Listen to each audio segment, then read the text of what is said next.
So we're live. I'm with Bruno Black, who's been on a couple of videos. Hey, and we're live at the Brick Yard 33 Third Club here in Yangmingshan. And this is Taipei. Is this still Taipei City? Or Taipei City. This is still Taipei City. It's a Beito district. Beito district, and we're close to Yangmingshan National Park. But right now, we're just falling from. What's happening? So they got this thing set up. This is the coolest like selfie thing I've ever seen in Taipei, and because they have everywhere for people to take pictures. But I like this. I like this. This is kind of cool. Okay, so let's go take a walk around and see what they got here.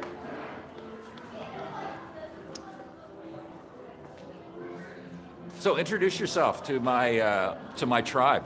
Hi everyone, this is Bruno Black. I'm the brand, and I am a trainer. I train companies in Taiwan to do public speaking, branding, marketing, and because I travel a lot to do that, so I became a blogger. So I now work also with the Taiwan Travel Bureau to introduce Taiwan to different countries. But I feel that John is more Taiwanese than I am. No. So I have to include him a lot in my videos. He knows more about the history and everything like that, especially this place. Very cool. So you've been on a couple of my videos already. Yeah. You were just on the last one I did on Meat Fresh on the Taiwanese desserts. Yeah, You were yeah. Very nice generous dessert. to show me the desserts, and then we also were at the Lantern Festival together, and you introduced me to your cousin, who's an amazing Mori Chan. designer, Mori Chan, Yeah.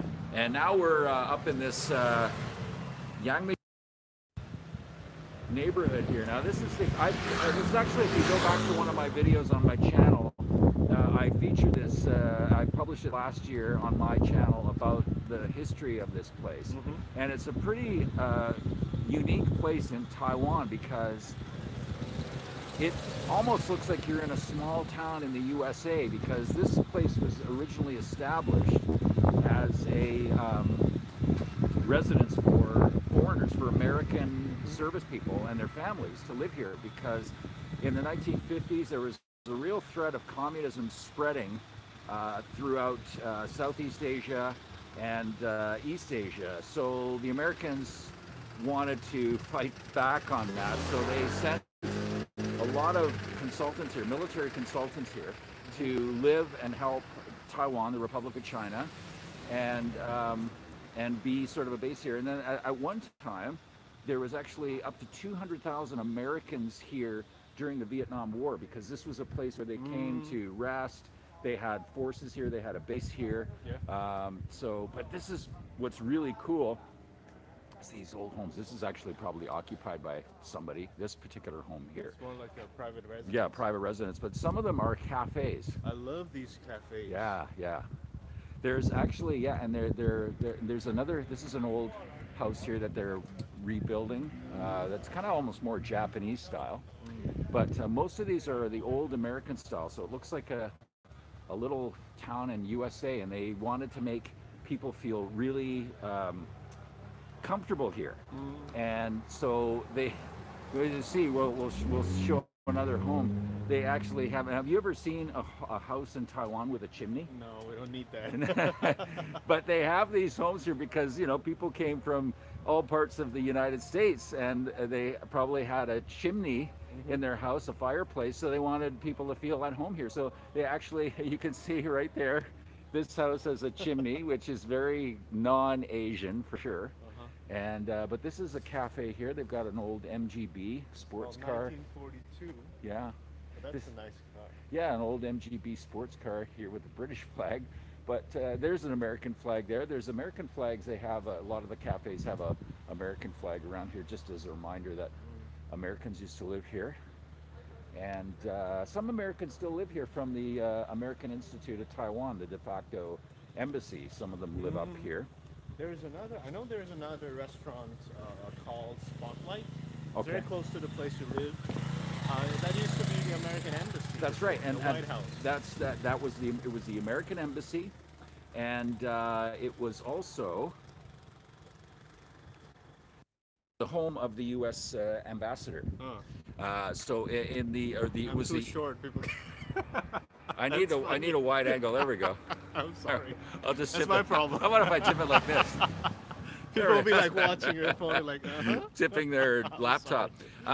So what? Yeah. So that was originally it was the embassy. Yeah. Now it's a movie theater. It's very cool Very space. A nice. great place to go have a coffee, and that's featured in this YouTube video I did last year as well. Oh. And so that was the original U.S. embassy, and then Uh-huh. it became after World War II, it Mm. became the ambassador's residence. Yeah. Right up until the late '70s, Oh. it was the U.S. ambassador's residence. Very And nice. now they have the new American Institute is in Nantou, I believe. Um, Here you can get burger beef sandwiches here. This is 1942. Then there's another cute little place called Happy Cake down the street here. A nice little. There's the American flag. There's also a house that still has, and it looks like original U.S. Post mailbox outside. And these guys have put like British stuff in here just because there's British people from the UK that live in Taiwan and visit Taiwan that kind of are interested in seeing. This is Sin More like a Cafe. cinema. Yeah, Sin. Yeah, yeah. Sin Cafe. Hey, thanks for watching. And you can interact with us. I got my buddy Bruno Black here, who is, God, you are like. It's so funny because like you're Taiwanese, but you're not really, right? I'm a fake Taiwanese. Yeah, you're kind of like your parents are from Taiwan. Yeah, they're from Taiwan, but because they were in trading business, so they traveled to Brazil, and I was born in Brazil. And then I travel a lot with them with their business. So we've been in the States, in China, in Japan, and a lot of places in Asia. So I just came to Taiwan around 18 years ago. Yeah. I just speak more Chinese than John. Yeah, you do. That's the only thing that I'm more Taiwanese than him, and that's it. And you definitely have a Brazilian accent, no question about that. Okay. Taiwan. Yeah. Yeah. Yeah, it's really nice. Yeah, I was just talking to John about maybe we should. There's an empty house right here. I know. We Would this should rent it. make a cool studio here or something? Would be a blast. Yeah. And it's so nice up in Yangmingshan. It's a park, and they have some sakura, some cherry blossoms blooming right now, and I look at the trees. But very, very non-East Asian neighborhood, and then some of these places are being renovated and rebuilt. And this was the Bank of Taiwan still owns all of this property, and it was originally it was up to them to build everything. They got the designs from the Americans, and then they built it all. So they are the ones that lease out the properties now here. And then let's go back and. Yeah, because Yamingshan is actually the whole Yamingshan mountain is a national park. Yeah. So it's protected by the government. So it's very difficult for you to own a place, or not to mention just like having a cafe. So there are some special districts like this that they especially give rights to people to run it. But I believe the land and everything still belongs to the government. There it is. Nice. U.S. mail approved by the Postmaster General. Somebody brought. Now I'm thinking somebody probably brought this from. I don't this from home, maybe to make them feel so. more like at home. There's maybe a couple of these around the neighborhood, so maybe they brought them here. Kind of cool. But this was 1950s. This was established here, this neighborhood, and it has that sort of 1950s, suburban to it as well. And then we're going to walk back to where we came from, the old officers club and teen grass mountain teen Brickyard 33 and a third. Yeah, Brickyard 33 and a third. We'll go back there and check out the views from the roof.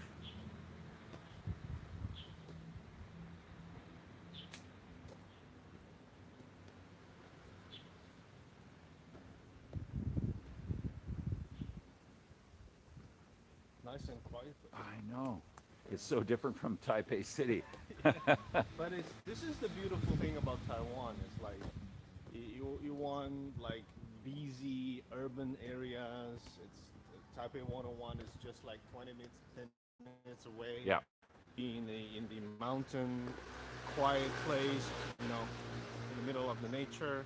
Yamingshan is a great place because it's a national park, and you want to go to see like the north coast is also like 1 hour drive only. Yeah. Yeah, so that's the beautiful thing about Taiwan. Taiwan is small, but it has almost like everything you expect. Really varied. Most of the island is nature. 70% of the island is like mountains and trees. And then everybody else is sort of crammed in the urban centers. So it's like you said, like there's a lot of variety and it's very close. And you don't need a car to get up here. You can take a bus up here. The bus system's really good. And you can take the bus right up to the park and you can go hiking in the park. Yeah. And I did a couple of weeks ago, I went with a friend up Yangmingshan and we hiked all through, spent about 3-4 hours hiking around there. So beautiful. Very comfortable. And this time of year is a great time of year to hike because it's not too hot. We just passed like the raining season, so now it's like cool. And this is the cultural university over here. Yeah. And it's a fairly big-sized university. The highest university in Taiwan. The highest altitude university, yeah. In Chinese, they have a like ironic saying. It's like this cultural university is they call it 最高学. Okay. 最高学府 means the highest one, but it sounds like the rank is the highest one. Yeah. The top university, Yeah, but yeah. no, it's like just the altitude. It's just the altitude. So they like to call themselves, we are the highest university in Taiwan. It's just Yeah. it's a marketing Yeah, thing, right? yeah, it's a marketing thing.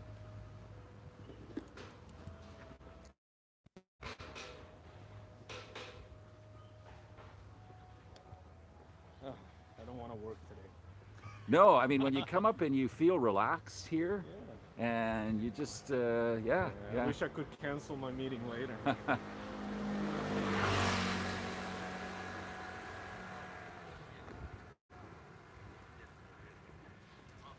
Oh, by the way, can I advertise something? Of course, yeah. It's not business. It's a charity thing. Yes, yeah, no Because problem. well, I'm a member of the Rotary Club in Taiwan, Okay. and because the original Rotarians in Taiwan used to be more like locals, Yep. and they speak a lot of Japanese, but now it's becoming more international. So we have a lot of members who can speak English. So I really welcome people coming from all over the place. If you're a Rotarian, you want to come to Taiwan, you want to interact with us. We have really nice English skills to talk to you and help you expand your business in Asia. So please, if you want to come, you're welcome to come and join us with Oh, John. that's a great and idea. contact us, because I think it's a very nice way to enter the Asian market. Yeah. If you know these people, and Rotarians are really bonded. Oh, really tight and really take care of each other as well. So I think that's an awesome invitation. Yeah. So please, if you're a please Rotarian, contact John. yeah, and Yeah. we'll put you guys in touch for Yeah, with especially my club. Club is called the Rotary Club of Hanping.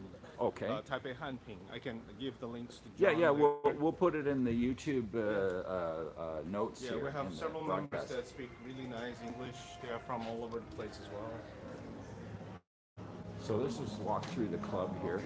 So this is the old Officers Club, Team Club, and it's now this expansive restaurant and gathering place. And also, I mean, they do weddings up here and office parties and stuff like that. So it's very good place, very nice place for large groups to come and have a party. If you just have a large group, sometimes close this place off to the public if they have a big event here.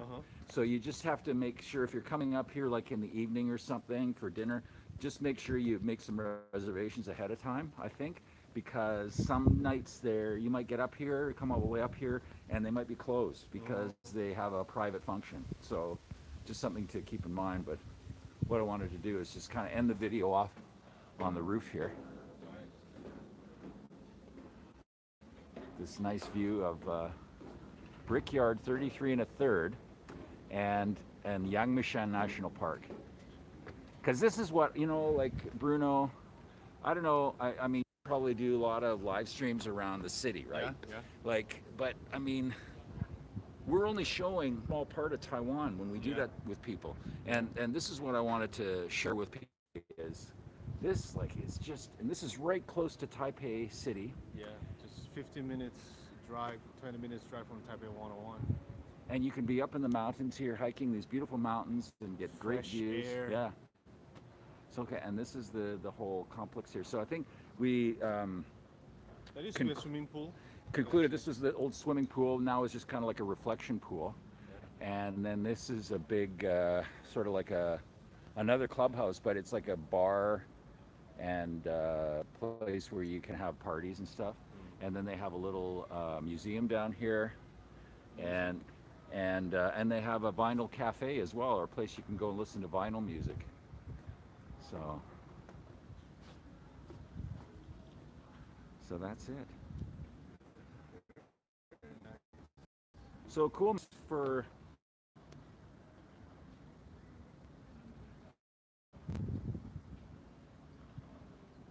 oh there we go. Okay, frozen for a bit. Again, where can people find you? Just search Bruno Black. That's my blog Yeah. site, and on social media, just search for Bruno Black or hashtag I am brand. All right, Thank you. cool. Thanks. See you guys later. See ya.